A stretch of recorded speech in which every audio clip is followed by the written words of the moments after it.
Assalamualaikum and good evening to all. Okay, we will continue from where we left last week. Yeah, so I'm still on topic one, but on the uh, so actually on the categorization of numerical. Where is the topic? Yeah? On data preparation. Yeah, on data preparation, where we look into the transforming of numerical data, several types of how we can transform numerical data, and then how do we transform categorical data. I think, and the topic one, and then we'll move into topic two. Topic two will begin with, I've uploaded the topic two in your LMS. Topic two, we'll revisit the data cleansing, and then we will look into the statistical modeling, what is statistics, and we will discuss on the centrality of data and dispersion of data. And then there are some examples here, some samples here, examples that we can use. Actually, I will give you the Excel file for these examples later. I will upload it in your LMS, and then you will do it for your second quiz. Actually, there's the how to do it is actually already been explained. We will explain it through the slide later. And then on the topic one, there is I like to remind you that there is a quiz on topic one on the self-learning. So you upload it, you do your answer, and you can upload it before the end of the course. Okay, let's start with continue with the topic one. We revisit quickly the data preparation, and then we look into how do we transform numerical data and categorical data where we left off last class. Okay, in the meantime, please write your name and matrix number for record purposes in the chat. Okay. Okay. Okay. Let's start.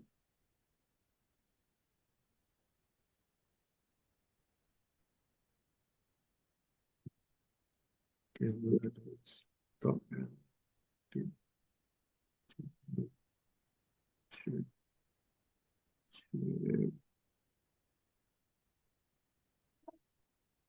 Okay, this is where we left off.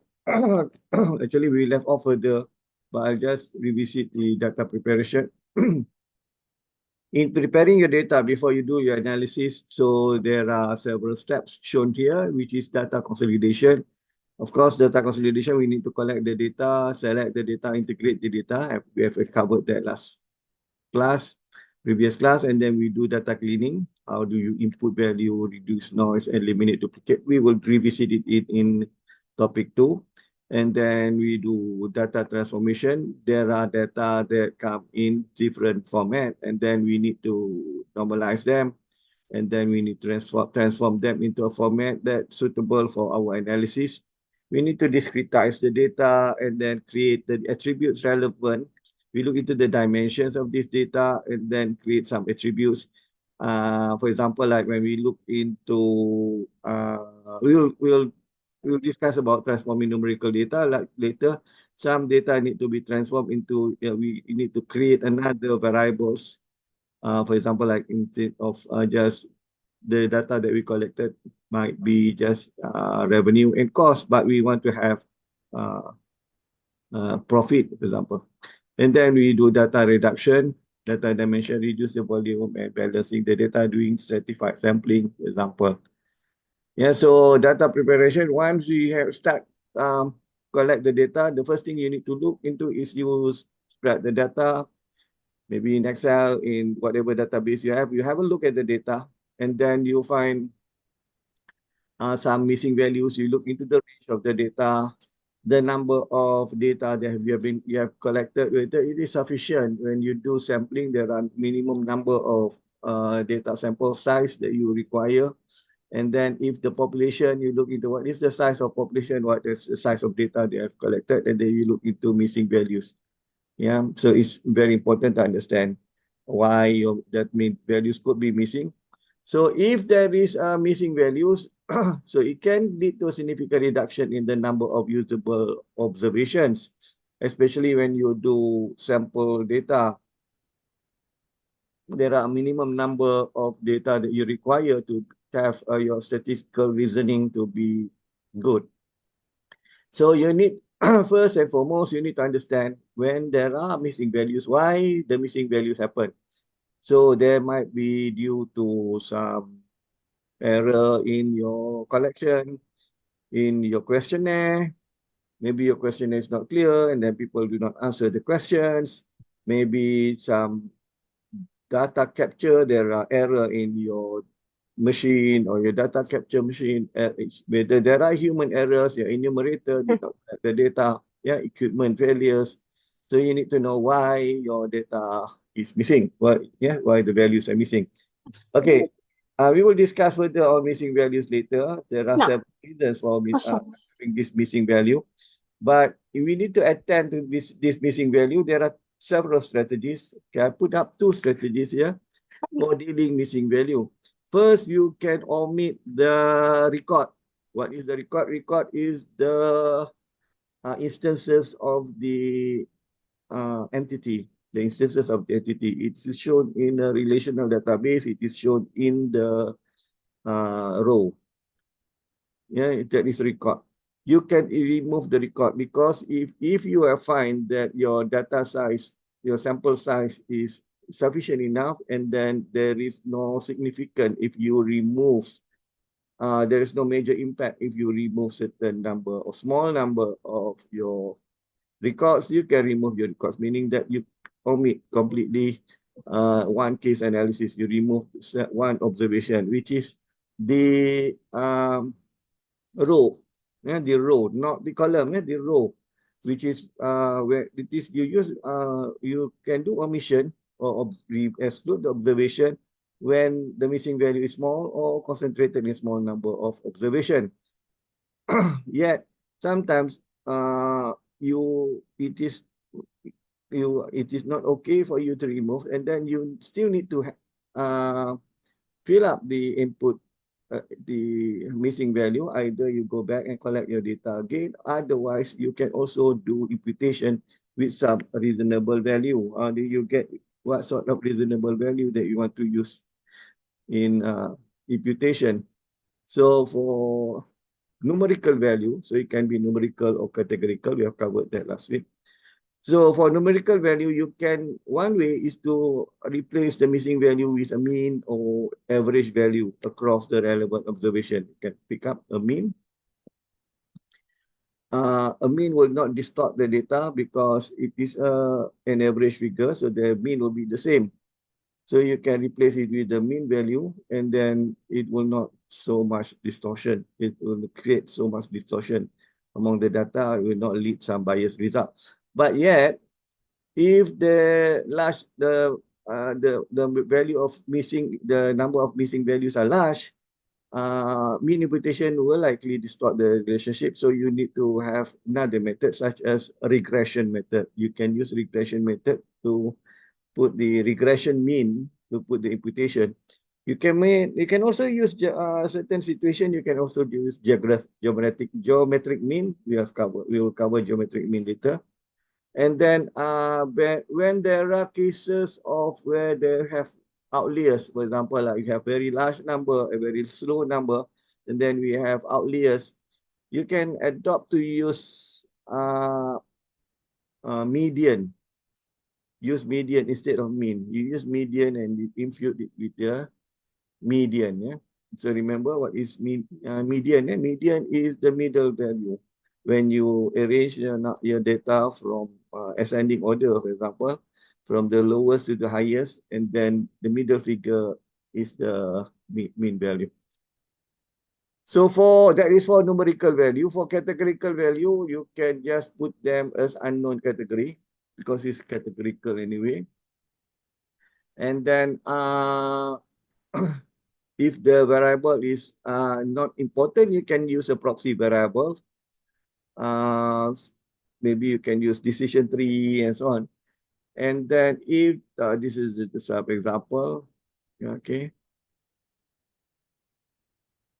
Okay, because again, I mean here, so when the presence of outliers is better for you to use median instead of mean to do imputation of the missing value. So you can either use mean, or when there are the number of missing values so high, you can use regression, for example, or you can also use geometric means, or you can also use median, yeah, depend on the situation.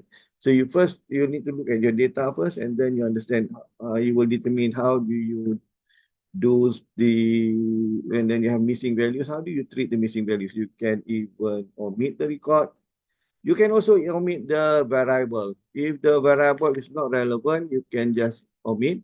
Another way is you can do subsetting. Yeah, subsetting meaning that when you break it into subsets, so there are some unwanted data you can remove.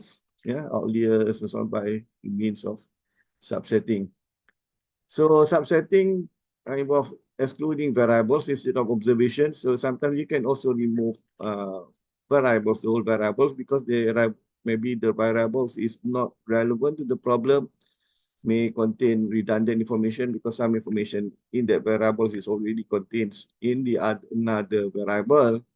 And then there can be excessive amount of missing values in that variable, particular variables, you can remove the variables. So this is another example. So I will give you some of these Excel files in your topic notes. You have a look at it. And then another way to transform numerical data is where at some data you will not be able to analyze it when the data is too diverse. For example, you have age of a population will be very broad range from a baby, which is a 2 days old, up to old man, maybe 199 years or over 100 years.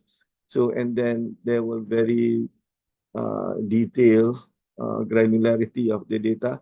So you can opt to break them into bins. You can create bins. Bins is a group of data. So you are converting the data into, instead of maintaining it as numerical data, you convert them into a categorical data. For age, for example, you'll be converting them into ordinal categorical data. So you can group them. So in topic uh, 2, I will go detail on this. We will give some example. So binning is transforming the numerical variables into categorical variables. So you can break them into smaller groups or bins, small number of groups of bins. So you just make sure that the bins are consecutive or ordinal, and then there are non-overlapping, so that you don't have multiple count of the items in the bins. So bin can also be an effective way to reduce noise. It can remove one way. It can also remove outliers, because outliers will be at the end, extreme ends, both ends of the bins. So you can use them for removing noise. So outliers will be part of the last bin, and then therefore will not distort subsequent data analysis. So binning is useful in categorizing of observation and meeting categorical data environment, such as naive Bayes. Most of the time, this bin is created using equal intervals. I'll show later how do you create these bins, but not exactly a requirement to have equal intervals.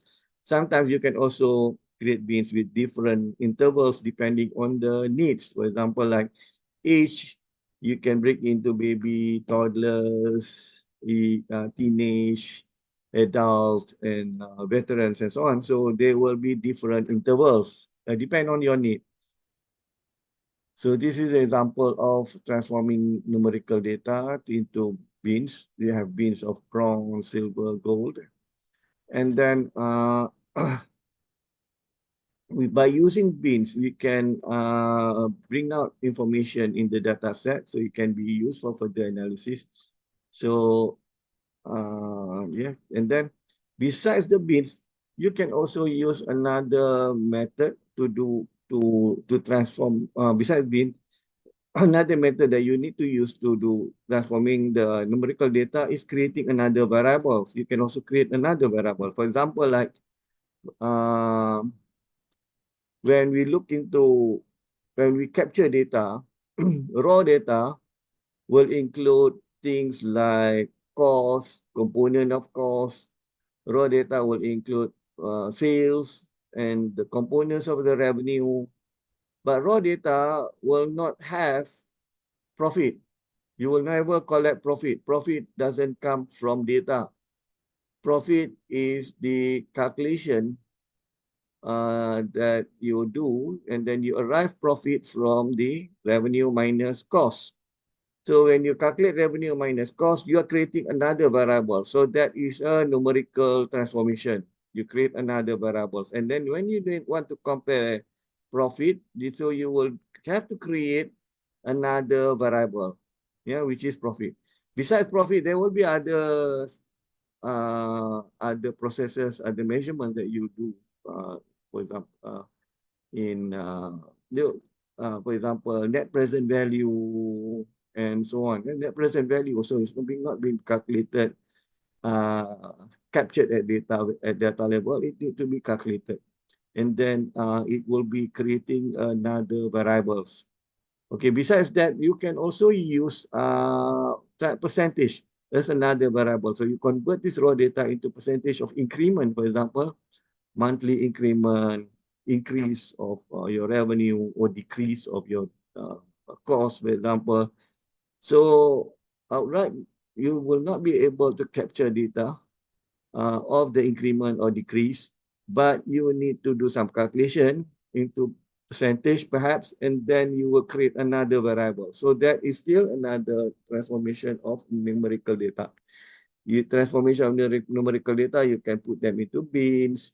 You can do some creating another variables, or yes, to do transformation of the numerical variable so that you can do analysis.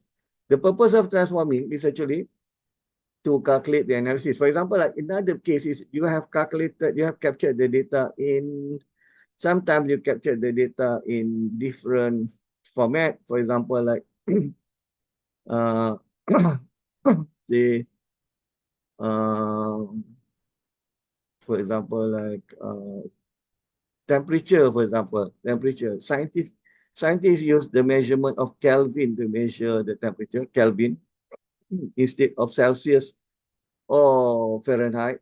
At some cases also, they also use Celsius. And then there are some countries who are still using Fahrenheit. But you need to standardize them. So you will need to transform it numerically and then create another variable so that you can measure using the same format. That is another transforming of numerical data.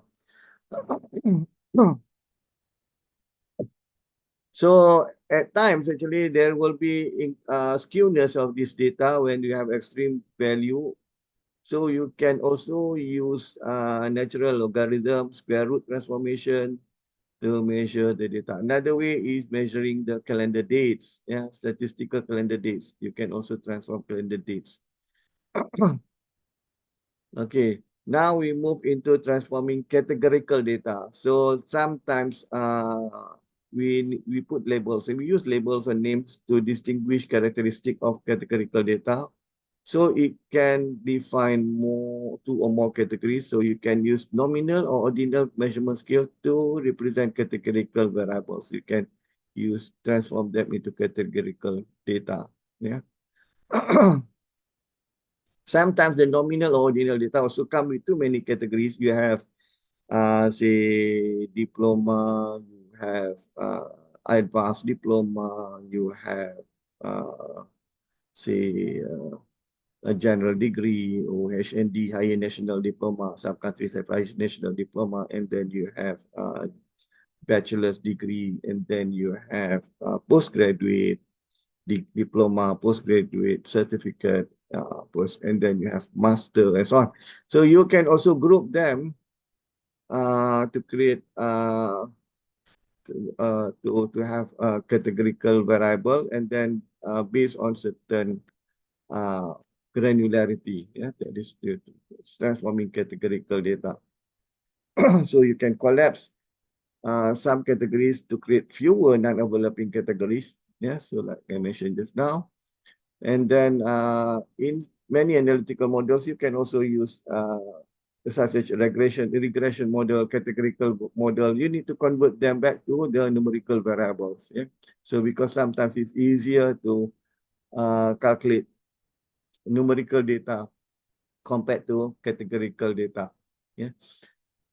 So at times you need to create dummy variables to describe two categories of variables. So you create category dummy variables, and then another method of transforming of category variable is you to create category scores. Yeah, so you can create category scores. So if the data is ordinal, for example, you can put scores. For example, degree, you can say number 1, number 2, number 3. For example, in our MQF, we have level MQF category. So you can use numerical transform into categorical into numerical data, so you can analyze them. So, okay.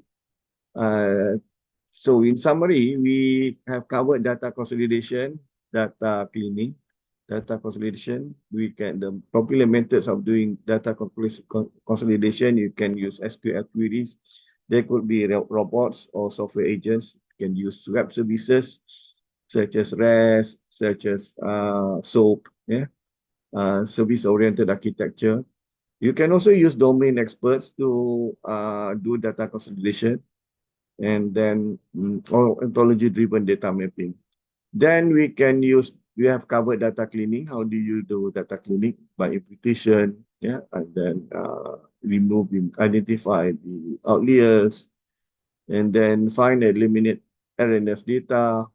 Then data transformation, we have covered how to normalize the data, to discretize or aggregate the data, construct new attributes or new variables, and then reduce the number of attributes, and then reduce number of records, and then the balance queue data. Okay, that is topic number 1. Yeah, so we'll continue with topic number 2. There are a number of people who who's not attending this class, so you can refer to the that will be referring to the record. Yeah.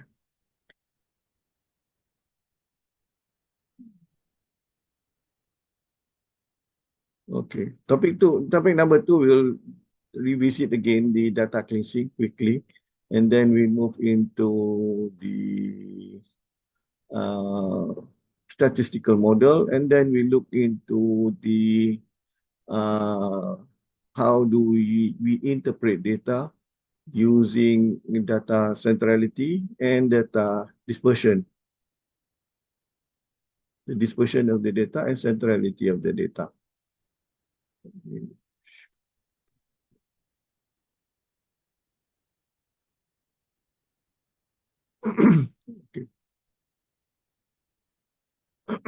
Okay, topic 2. I'll be going quickly for topic 2, because I hope I can cover topic 2 by today, and then next week we will move into topic 3. Actually, today we're supposed to do topic 3. Okay, revisit the data cleansing. Data cleansing, in cases of data cleansing, that missing data. In cases of missing data, sometimes we have legitimately missing data, meaning data is occurring for some legitimate purposes. So you just leave it there. So there is no remedial action, because there is no data for that cell or for that specific attributes of the record. You don't need to create another data, because there is no data for that. But for data that case that happens due to illegitimately missing data, maybe some erroneous collection, your machine, equipment error, and so on. So you need to address it. Either first, of course, you need to understand, like I mentioned earlier, you need to understand why the data is missing, and then you need to prevent it from happening again in the future. But with the data that you need to know, you already have, you can have option of removing the observation of the row, the record of the missing value, like we mentioned earlier, or you can also discard the variables for the missing value or fill it in with imputation with estimated value. You can use mean when the data when it is with outliers, you can use median.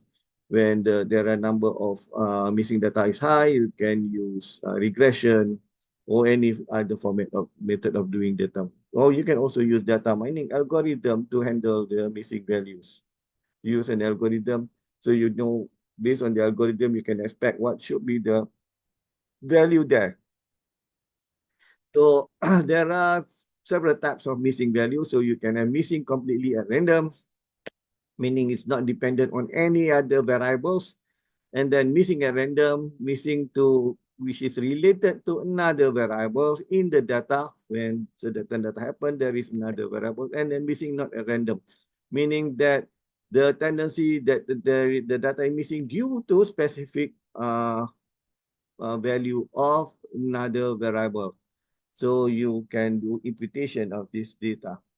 So there, I will upload this case in your topic tools later, this Excel point, and then also upload a question for you to do in the topic 2 as a quiz, so that you do some Excel work of this based on the method I showed in the slides, and then you upload it. You upload the answer in your LMS. Yeah. So this is how do you assess the quality of this data, determine whether some observation have missing value. So this is number of missing values. So the method is, this is the spreadsheet. And then how do you identify the missing values? Yes, so can you use, so you use mean for this data, you can calculate the standard deviation for this data, you can calculate the maximum, minimum, and then you determine what is the missing values. So I will provide you the slide, and then you can look into this case. Okay, so you examine the variables of using a summary statistic. You use distribution bar chart, histograms, and so on. And then many software actually ignore missing value. So it can mislead their statistics. So this is number of missing values. You will check for missing values, yeah, in the data. So put it in your Excel. Okay, and then another method of data cleansing is do variable representation. So sometimes you cannot analyze the data because of the number of variables recorded. So you need to remove the variables by reducing the dimension. But we need to do it without losing the crucial information. So yeah, so that is the removing the variable. Sometimes you can do subsetting to remove the variables. Now we move into the statistical modeling for business analytics. So when we talk about business analytics, like I mentioned earlier in first class, our first class, we mentioned about descriptive analytics, predictive analytics, and prescriptive analytics. So today we are covering the descriptive analytics. Besides the one way, we have this online analytical processing where we have streaming data and we analyze them. Basically, the descriptive analytics is about statistics, and then in statistics, we have this descriptive statistics and inferential statistics. Descriptive statistics is just basically looking into the interpretation of your set of data. When we say, what is your profit of your company? Does your company make profit? How do you explain that? Yeah. So inferential statistics is different. Yeah, we'll talk about descriptive statistics first. Descriptive statistics is about providing some information using the data that you have. So you will aggregate the information the data from the aggregate or integrated data, and then you can provide some interpretation of this the situation or condition of your company, of your height. For example, people ask, what is the population of Malaysia? Well, of course, you can give the population of Malaysia. What is the height of the population of Malaysia? What is the height? What is our height? And then what is the weight? Uh, and then what is the profit of your company? And then maybe you can give some value of profit, but do you make it all the time, every month, or you do make it every year? Or how do you make it? How do you profit? So you need to give some value to interpret, to provide some so that people can imagine what is your profit. And then say if you say 1 million, 1.5 million we make a month, then do you make the amount every month? No, sometimes we are up, sometimes we are down. So how dispersed are they, the data? So you look into the centrality of data, the dispersion of data. That is a descriptive statistic. You will look into range of the data. How is the maximum? What is the maximum? What is the minimum? You will look into the centrality of the data. You will look into the dispersion of data. That's the main common three things that you look at into order to provide description of your condition or situation of the data. Whereas inferential statistics is where we use the data that we have samples to interpret the population, to infer the population. Yeah, so for example, we just some samples we collected on the height of Malaysian or weight of Malaysian, so we can infer Malaysians such and such. This is the height of Malaysian. This is based on the samples that we have collected. That is inferential statistics. But descriptive statistic is you can do samples and or you can also use population to provide some basic situation, interpretation of what the situation is. So statistic is a collection of mathematical techniques to characterize and interpret data. So describing statistic, descriptive statistic is describing the data. So we are describing the data, like I mentioned, we're talking about the height, the population, what is the growth. So you need to provide some statistics, some information on it. So you cannot provide the situation just as that month or that time because it is ever evolving. So sometimes you are up, sometimes you are down. But how dispersed are you? What is the average? So centrality and then the dispersion and the range, that is descriptive statistics. When you talk about inferential statistic is about drawing inferences about the population based on the sample data. You collect some sample data, you do your descriptive statistics, and then from that information that you collected from your samples, you infer it to be the situation of the population. Yeah. So for descriptive analytics, we use descriptive statistics. One way, several ways of doing descriptive statistic. One is we looking into the centrality of data, centrality tendency. Where is the measurement of your data? There are three common method of doing this centrality of data. One is you doing mean, another one is you doing median, another one is doing mode. Yeah. So mean, okay, this is a sample mean. So I need to do some rotation. Okay. When you put up something like this, X, and then you have bar here.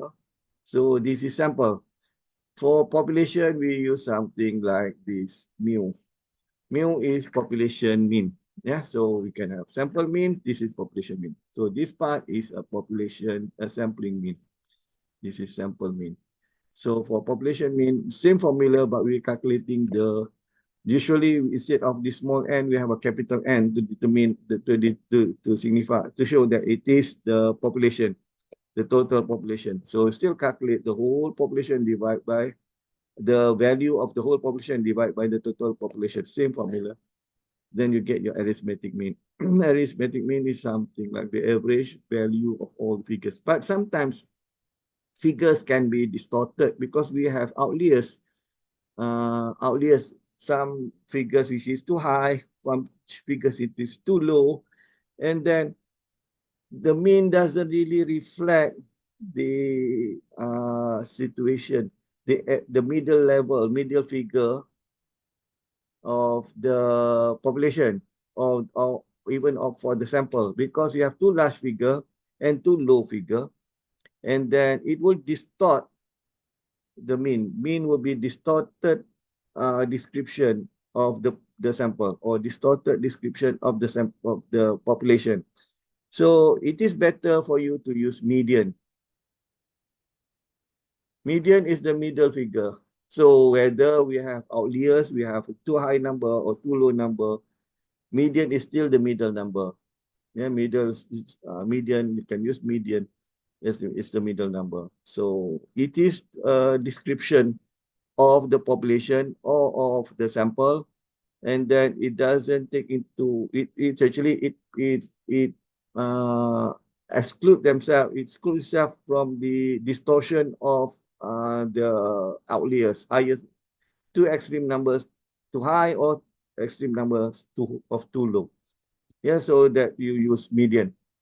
At times, it's better for you to use median instead of mean. Depend on the situation when you have outliers.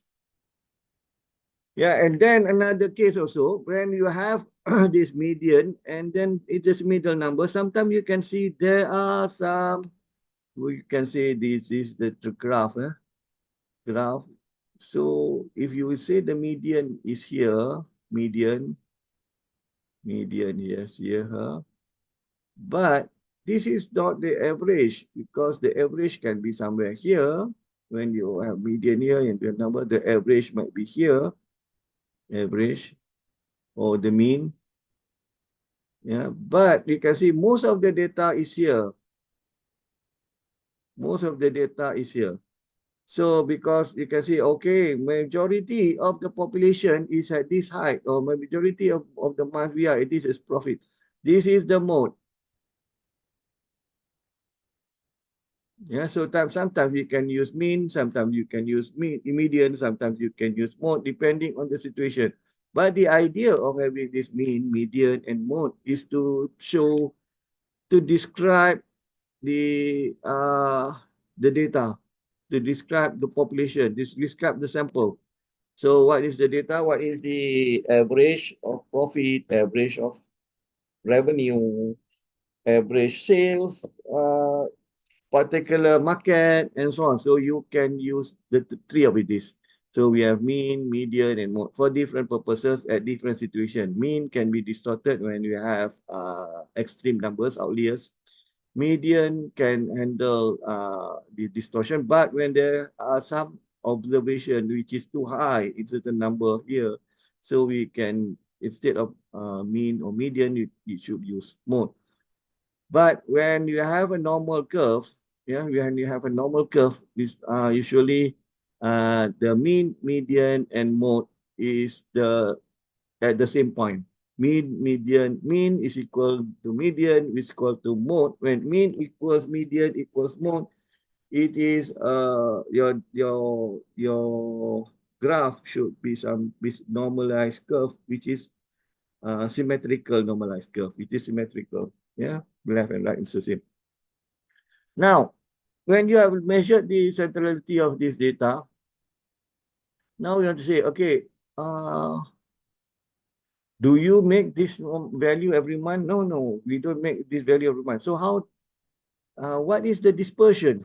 The dispersion of your data. Dispersion of data is something like you measure your value against the average. Sometimes you make this much, you make higher. Sometimes you make lower. But there are dispersion from this data to this data. There are dispersion. So you want to, sometimes you need to describe the dispersion of your data. So I need to clear this first. Um,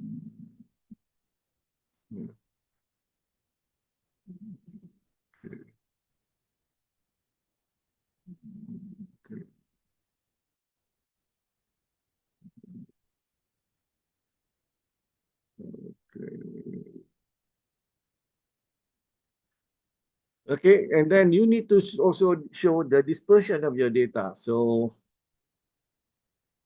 dispersion of data. Dispersion of data is we need to measure the dispersion, meaning that how dispersed are the data. Dispersion is degree of variation in a given variable.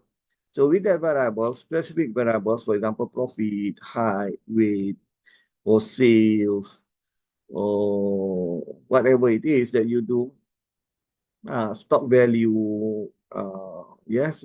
So with this specific variable, you want to measure the degree of variation. How dispersed are they from the central? So just now we talked about centrality of data. Centrality data is to provide.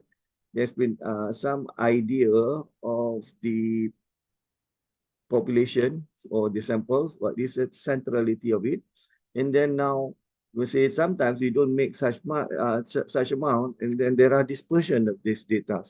So dispersion of this data, the easiest dispersion of data is the range. Range is the minimum versus the maximum. So when you say range just now, I'll draw again, more thicker one.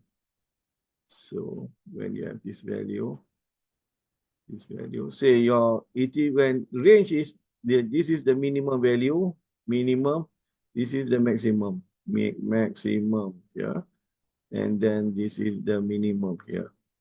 So what is the minimum height formulation? What is the maximum height formulation? Or what is the minimum profit that you make for throughout the 10 years? What is the minimum profit that you make throughout the 10 years? And then what is the maximum profit the 10 years? The range is maximum minus minimum. This is maximum minus minimum. So you can see this is your median, mean, median, and mode. The middle here, when you have center here, so meaning that it is a balanced curve or symmetrical curve, a normalized curve. So the range is minimum minus maximum minus minimum. So this is the range. So you can see. So people can say, okay, your value that is your central figure, but you have a maximum and minimum. But and then it's not enough just to looking into minimum maximum. You want to see the uh, variance. Variance is how far it is from this. The variance is how far is the uh, figure from the mean. How far is the figure from the mean? Okay, this is the formula for variance, S squared. Yeah, formula for mean, and then you have minus n minus 1. This is for sampling variance. This is sampling. For for population, we use sigma squared, and then it is n population, yeah. And then same goes with standard deviation. Standard deviation is square, and then you square root it. So we have S for the standard deviation. For this is sigma. And then same goes here, it is n population. Yeah, so if it is for population. Okay, now we move into the, okay, now we look into the dispersion of this data. So later on, I'll give you some Excel files for you to work on. So, give me some time to upload that Excel file. Okay. Now we move into this okay. Now another method that we look into this dispersion is by using quartiles. Quartiles is you break the number into okay, let me draw the graph again.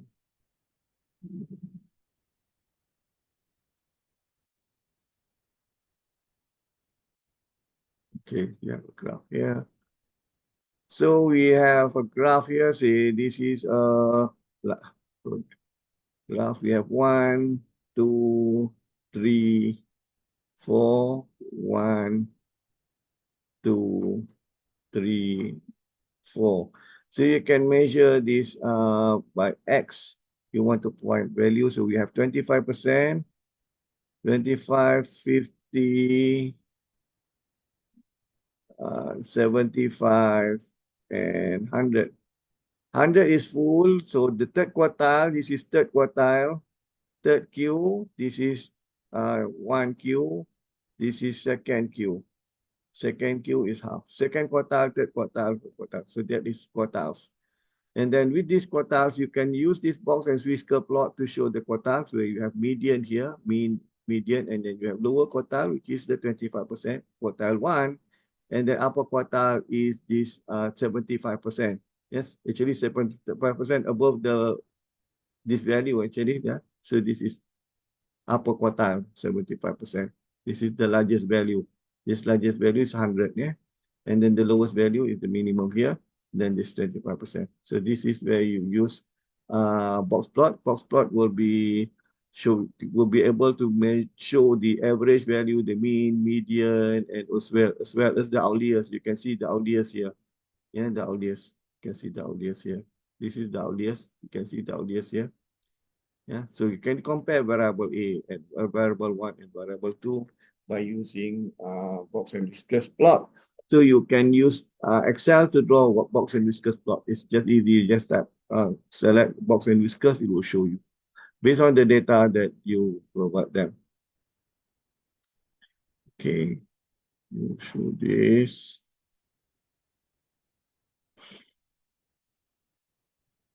Okay.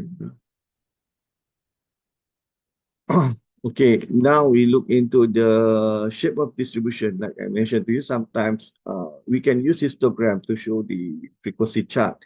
And then we can look into the skewness. Skewness is the balance between left and right of your normal curve. Yeah. And then when it is balanced, you can have, and this is the formula to measure the skewness. Then the kurtosis is the height of your curve, the height of your curve. So whether it is tall, thick, or skinny of your curve. And then this, yes, so frequency distribution. Okay, I will not show, I'll skip this one. I want to show you the frequency distribution. Okay, this is frequency distribution.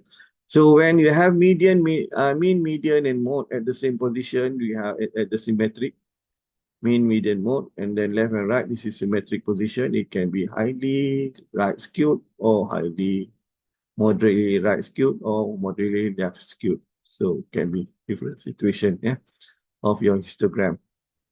Okay, now we look into, okay, I will upload you the cases for this frequency distribution. Earlier, we talked about the beans, yeah. We will,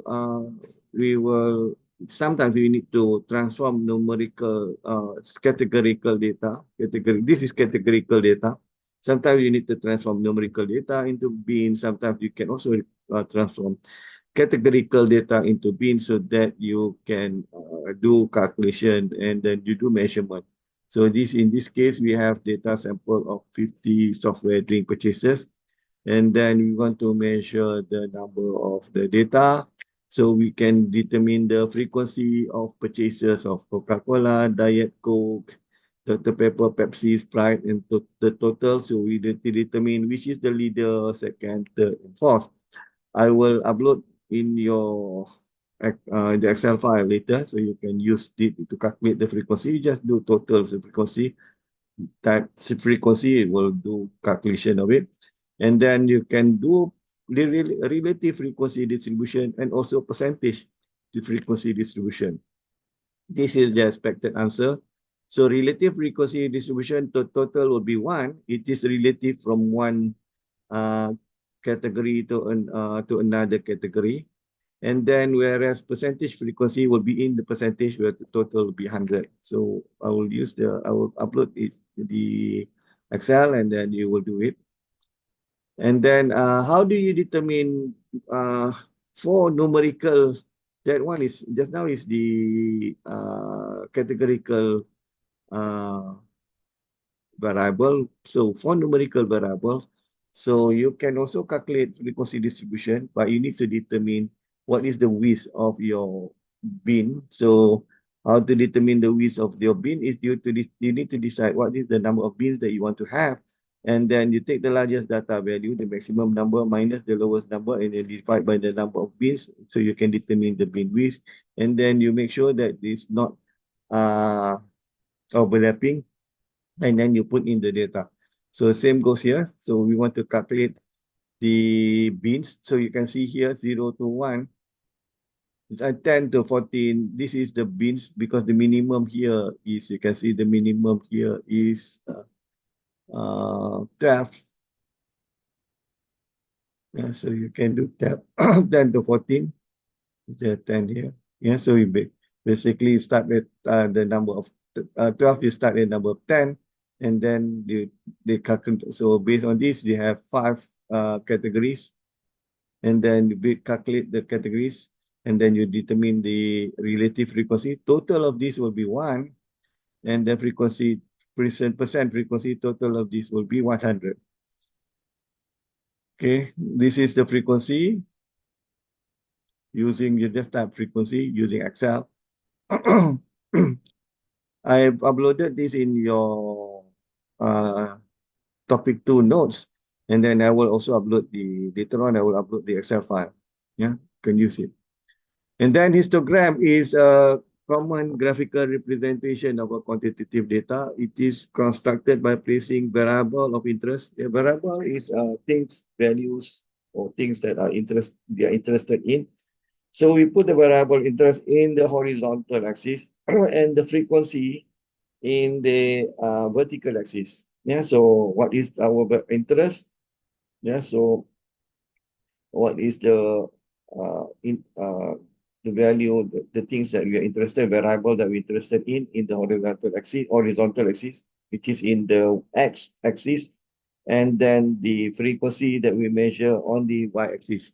So from there, we can measure the absolute frequency, relative frequency, percent frequency on the vertical axis. So it is shown here, some examples. This is some example of the histogram. Okay.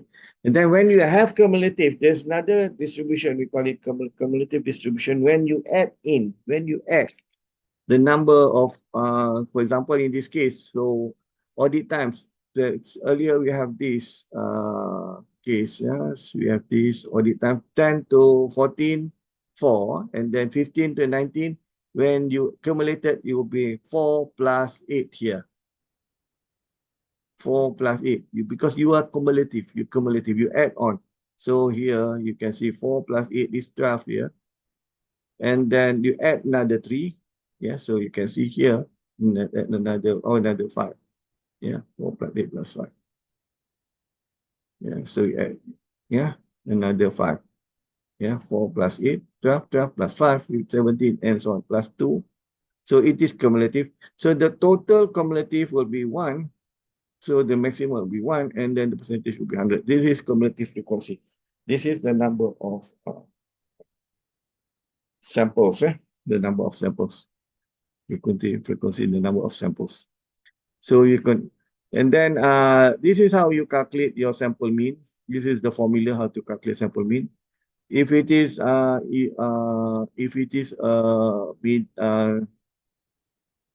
population mean, it will be mu, yeah, mu, yeah, and then this is will be a capital N. Capital N. Yeah, same thing, but this is a mu. Yeah, if it is a population mean, this is a sample mean. Yeah, so mean is denoted by x bar, and is the sample size. So x1 and x2. This is sigma xi, meaning that you total up x. And then this is the example. So I'll give you the Excel file. You will do the calculation of the sample mean using Excel. And then median is you arrange the value in ascending order, and the median value, if it is odd, you pick up that number. If it is even, you have to average the median value and then to become the value. So this is the example of median. So like I mentioned, sometimes When you have outliers, the mean is not distorted, so you use median instead. Yeah, this sample mean, median. And then mode is the most frequently occurrence of data, the value that occurs most frequently in your data set.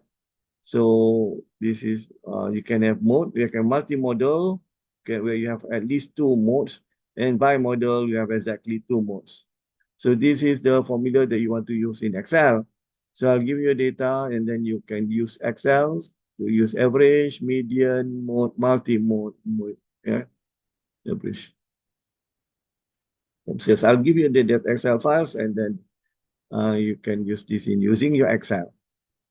Geometric means sometimes when you look into this, the mean is not straightforward because you're looking into the growth of the, for example, like increment or percentage growth, for example, growth rate in financial data.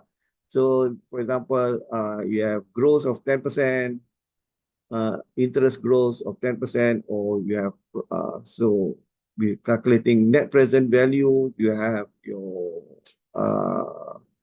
the, yeah, the rate of increment and so on. So you want to determine the growth rate. When in order to determine your growth rate, you will use some geometric mean. Yeah, geometric mean. So you measure the growth factor, the geometric mean. This is an example of geometric means. You can see the geometric mean. For example, the value here, the growth is about 0.29%, 2.9%. So the geometric mean is calculated as such. Okay, this is how you do geometric mean in Excel. You can do the geometric mean using Excel. Okay, computation of geometric means in Excel. And then variability. This is how you measure variability payout. So histogram.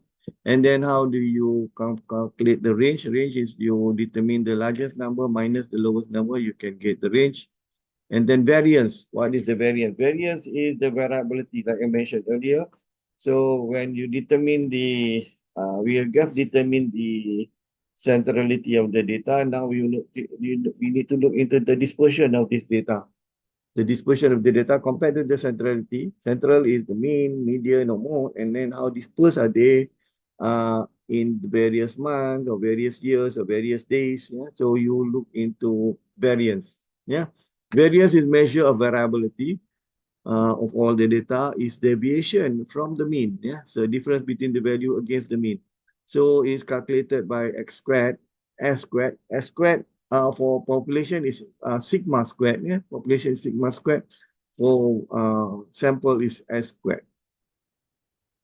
So this is how you calculate mean.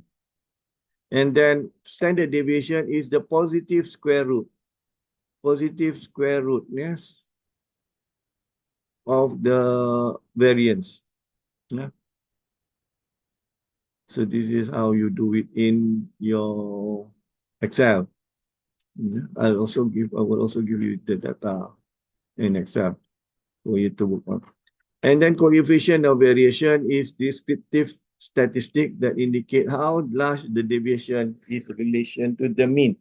So your standard deviation against the mean. So you will do standard deviation. Coefficient of variation is calculated by standard deviation over mean. So you can use this coefficient of variation. And then this is how you compute coefficient of variation. And percentile is percentages. Yeah, 10 over P% of observation. Yeah, 10 percentile. And then you have quartile, like I mentioned earlier, this quartile 1 is 25%, quartile 2 is 15%, or also the median, and then quartile 3 is the 75%. Yeah. So sometimes in order to determine the dispersion of data, instead of looking into variance or standard deviation, you can also use interquartile range.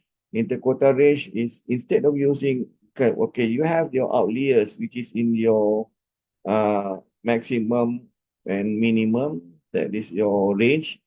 But in the middle, you can have your quartile 3 and quartile 1. You minus quartile 3 to the quartile 1, from quartile 3 minus quartile 1, you will get an interquartile range.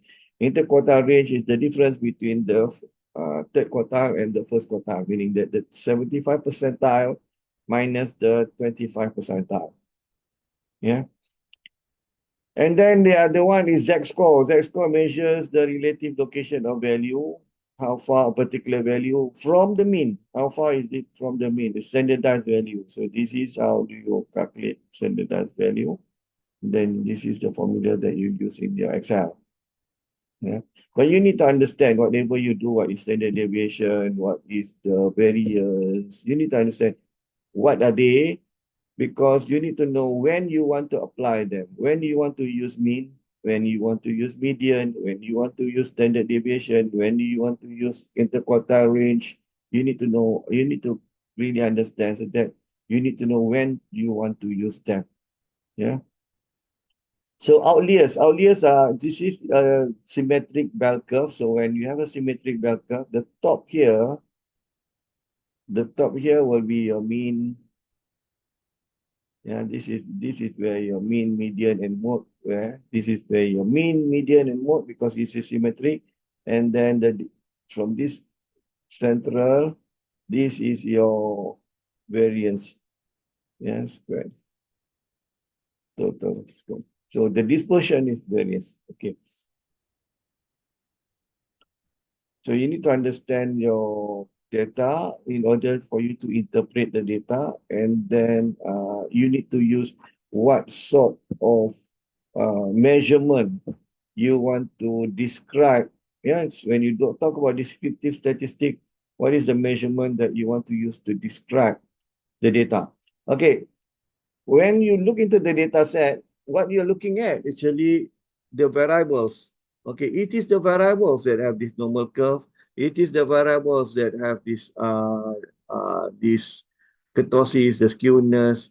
It is the variables that have these means and so on. So later on, you will discuss also the variables relationship to another variables with another variable, so that we can do some data mining later on. After descriptive statistic, we will move into this. Descriptive statistic is about the description of the data based on the variables, but variables by variables. So when you start comparing variables, you will look into the linear curve. You can look into the linear programming curve, or the regression between variables to variables. Then it will be more meaningful. So you can do data mining. So that while you will be in data mining later part of the, still in descriptive statistics, before we move into predictive statistics. Yeah, but at this stage we are looking into, so all this is on a variable. The key, the variables that you are interested in. So this value of your collected data, the collected on the variables, can have extreme values. So you can identify using standardized score, where value we have less than 3, minus 3, or more than positive 3 is an outlier. So you can determine. So you need to be reviewed such to determine their accuracy, whether they belong in the data set. So for example, like the height of Malaysian, for example, suddenly you have somebody who is too high, maybe they are not Asian.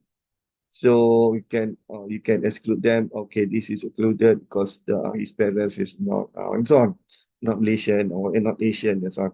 So or profitability. So it is a foreign company that invested funds and so on. So you can look into that when you find the outliers, but not exactly the outliers are wrong. But when you detect some outliers, you should be able to review to determine whether they belong to that data set or not. Yeah, outliers. So this is box plot. We can use box plot also to determine the outliers, because outliers will be outside of the mean quartile one. So the whiskers, you can see the outliers there. So you can see outliers here on the top here. These are outliers. I'll show you. Because the figures here will be an outlier. Figures here will be an outlier. Figures here. Okay, this is your interquartile range. Yeah, totally. You should be able to interpret the data that coming out of your data sets, the interpretation, the description that come out from your data set. So most probably when your assessment come out, it's not just providing the mean, median. That's why you need to be able to explain and interpret what you find in the data set. Yeah, so this is home created data set. So you can see the outliers here, outlier here. Okay, yeah, for created in data set. So we will provide you the Excel, and then you do this, and then you need to understand the outliers. Scatter chart is a useful graph to analyze the relationship between two variables. Now we have two variables. We have variable A and variable B. Relationship between variable A and variable B. For example, in this case, say the high temperature of weather and versus the sales of bottled water. So whether if when you have the temperature becoming high, whether the sales of bottled water will also increase. So you can see a relationship there.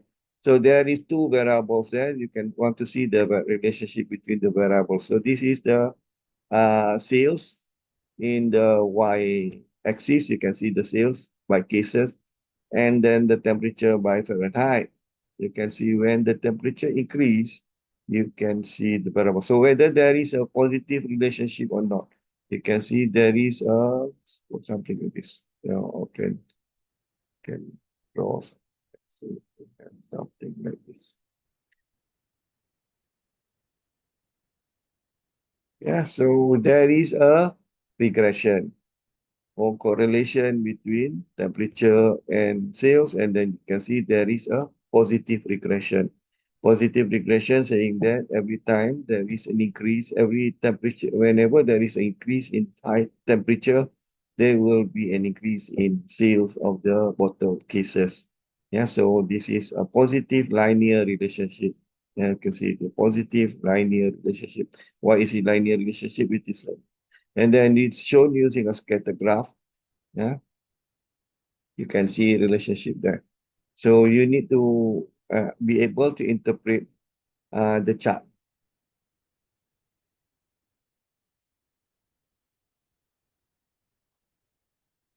Okay, now we look into covariance. Covariance is descriptive measure of linear association between the two variables just now. We look into these the variables.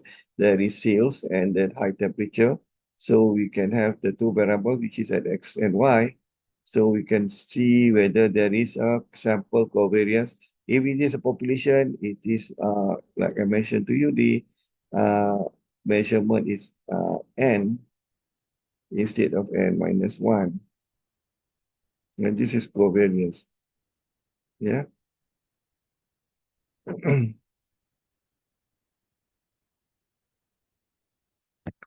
So there is a positive relationship or between the linear relationship between the two cases just now, the two variables just now. Yeah. So we can this is the number, and you can see the S is 12.8. There is a positive relationship between the high bottle temperature and bottle sales. So this is X, which is the temperature, and then this is the bottle sales, and then you calculate the xi minus y. This is the average. X bar is the average, y bar is the average, and the dispersion of this variation you multiply, get 166, and then you divide by n minus 1, get 12.8. This is the relationship between the covariance between the high temperature and bottled water sales. This is how you do them in the working in Excel file. So scatter diagram and associated covariance will value for different variable relationship. This is a positive linear, positive linear. This is a negative linear, And then there is no linear relationship. There is no linear relationship here. There is no linear relationship.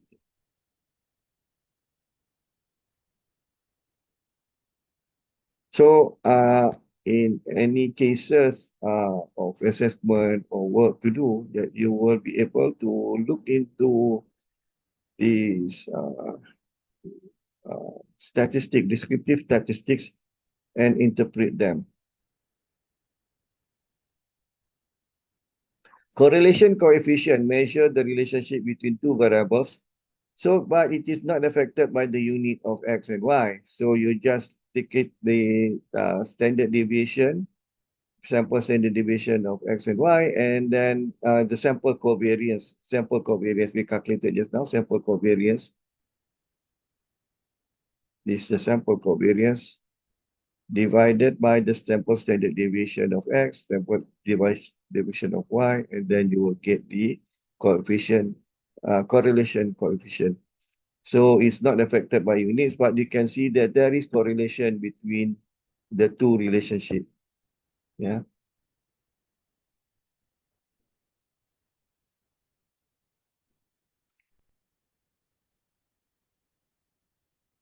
Yeah. So when the R value is less than zero, meaning it is negative linear. When it is near zero, there's no linear relationship. When it is more than zero, it is a positive linear relationship. So you can determine this is in the case of water cells. Just now, there is strong linear relationship between the high temperature and cells. This is a non-linear relationship. You can see here, it is not a straight line curve. It's not a straight line. This is a non-linear relationship. There is a linear relationship, but there is a curve here. So it's surely the formula will be X. We we have formulas something like if you can recall, it is actually by they have two. This is parabolic, yeah, parabolic situation. It is by squared, x squared. So we'll discuss this linear relationship later.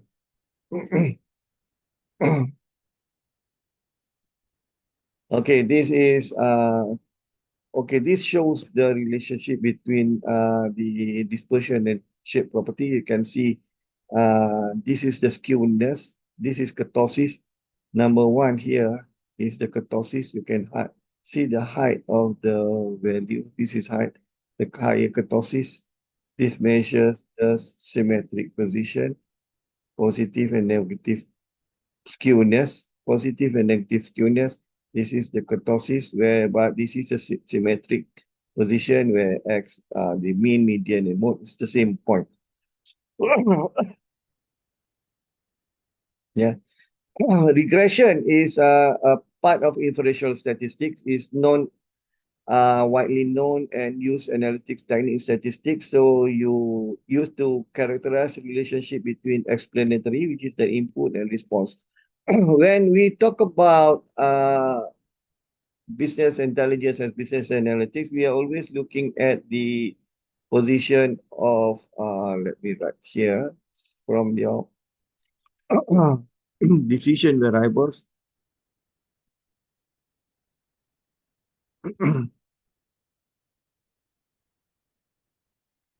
Where when you have input of the decision variables,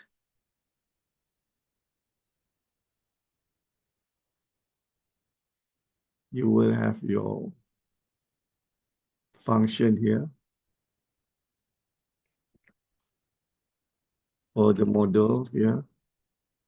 And then from this model, you will draw towards the result variable.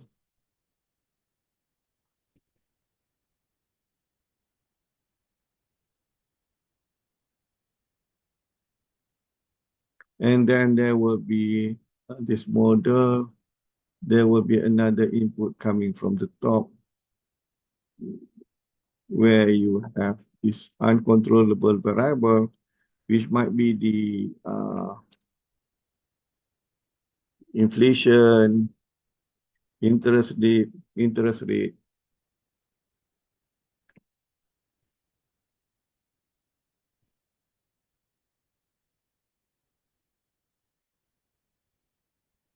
uncontrollable, double L, LE, variable. Yeah, so uncontrollable variables. So it can be something like interest rate, the inflation, and so on.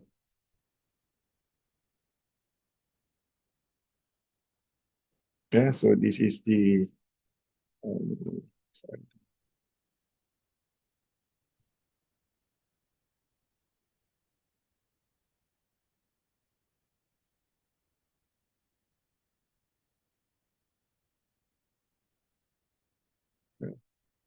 Okay. Okay, so decision variable. So we have an input here. This is the input. This is the input. The decision variable is things that we decide on. The managers will decide. The output will be the outcome, meaning that you want to target a high sales, and then you will do some promotion. The amount of promotion. If you increase the amount of promotion, you expect that there will be increased amount of sales, but there will be an uncontrollable variable there. Maybe the population size of that area and so on. Yeah, the population or the accessibility of the media and so on. That is uncontrollable variables that not within your control, but you have these decision variables, which is the input. So you want to characterize this relationship. So you can do some hypothesis testing or you can do some forecasting. So the idea is to have this situation. So you want to measure the regression. Regression is where you have this X.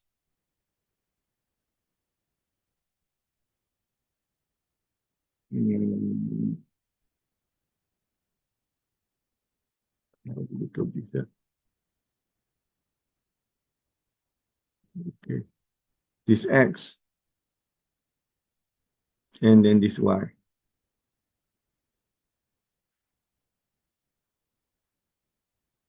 Apa dia hilang?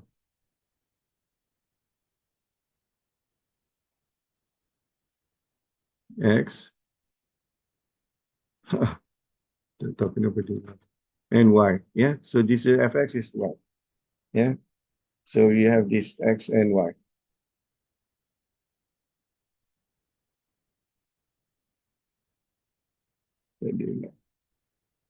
Okay. So the result variable is the function which is the Y. So you want to compare X versus Y. Okay.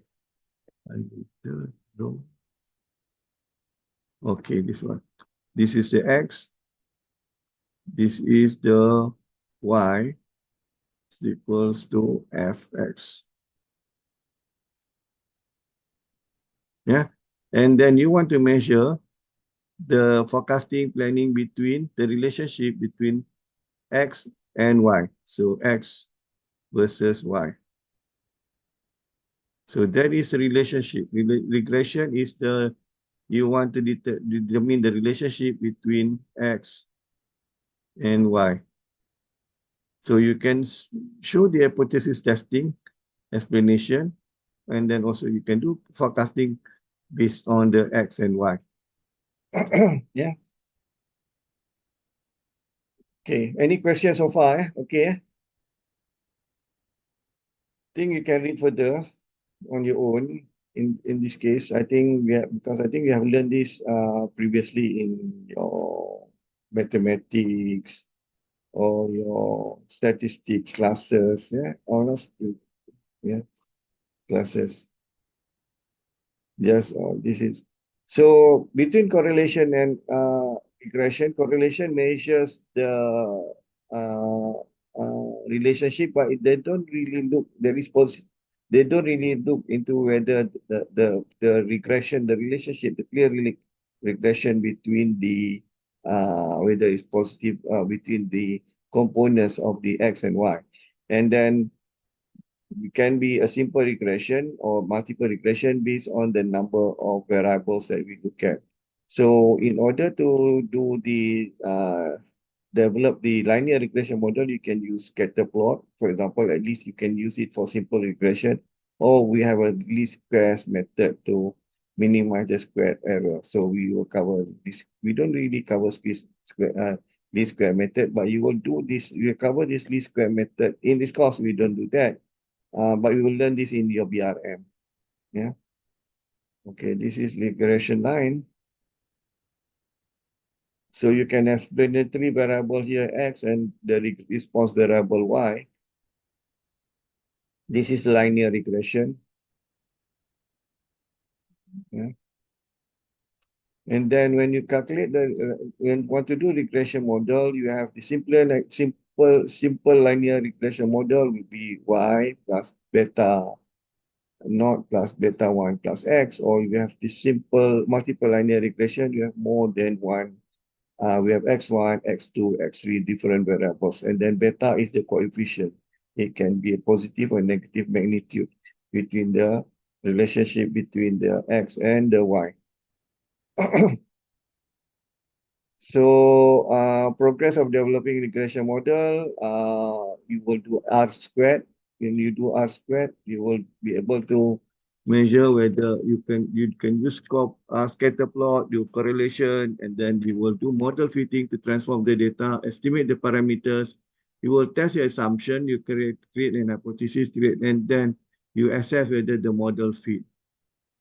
Yeah, so this is there are assumptions of regression models like linearity, whether it is independence, normality, you can have normal curve, constant variables, or multi-collinearity, or and then if the assumption doesn't hold, so you need to look what to do with it. So like logistic regression model is very popular statistic-based classification algorithm. It used supervised learning developed in 1940s. So it looks into logistic regression model is a binomial. Binomial is a binary classification variable instead of the linear regression, which is numeric variables. So this is logistic regression model. It's a binary model, whether it is 0 or 1. This one. Okay, that is topic number 2. So we have managed to cover topic number 2. Next week we will cover topic number 3, which for topic number 2, I will upload you some Excel file, and then some questions. Just play around with it. You treat it as your quiz number 2. You put it in your I prepare the place point, the place that you can upload in your topic number 2. And then next week we will look into topic number 3. Topic number 3 will be more on visualization. We'll discuss about visualization, data visualization, data ink ratio, how do you use tables, what type of charts do you use, how do you design the charts. It's very simple. I think if you are familiar with charts, it's okay. I think it will be easy for you, but you just need to determine what sort of chart you want to use. And then we'll move into topic 3 as well. We will move into the dashboard, some dashboard tools that you can use, and then data mining, some examples of data mining, simple data mining, and then how do you do accuracy of classification models, decision tree, some sample of data mining. That is topic 3. Okay. So any question for today's class on the topic 2? Okay. The notes are already there. So topic 2, we have covered data cleansing, a little bit we recap on the data cleansing. And then we look into, basically what we are looking today is more of the descriptive statistic. Descriptive statistic is about looking into your data and then how do you tell people about your data? And then how can people interpret your data? Or now you have access to data, how do you interpret that data? The basics of all data is you look into the two things, which is the centrality of the data and the dispersion of this data. The centrality of data, you can use average, mean, median, mode, where centrality of data. But sometimes you can, but mean, median, and mode have different purposes. So you need to know when you use mean, when you use median, when you use mode, they have different purposes. And then dispersion of data, sometimes you can use range, sometimes you can use interquartile, sometimes you can use variance or standard deviation. When do you use them? And then another thing that we covered today is the comparing data to another data where you can have X and Y. You can draw the relationship whether there is correlation or regression between these data. Okay, all in all, we are looking into the variables, each variables, and then when you look into a relationship, we are looking into a relationship from one variable to another variables. So when next class, we will do data mining, we will look into the relationship of certain variables to another variable. For example, like market basket analysis, for example, market basket analysis, where people buy product A, whether they also buy product B, and then you need to determine the relationship between product A and product B. Okay, that is all. That is what we have learned today. Any question so far?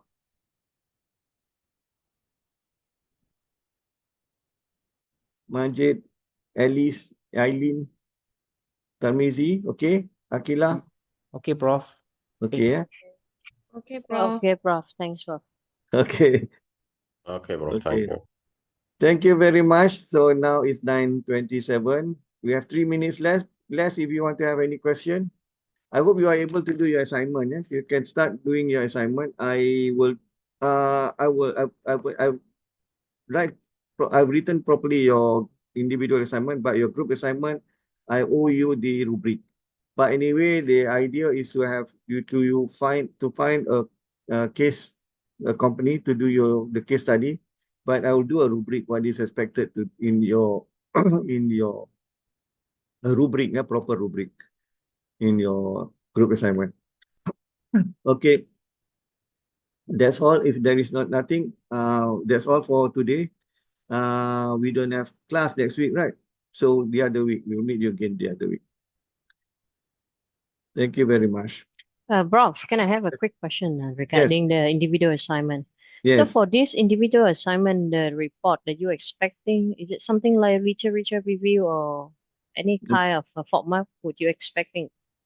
It's more of a what do you call it? Comparative, yeah. It's more comparison, and then because you're looking into several text or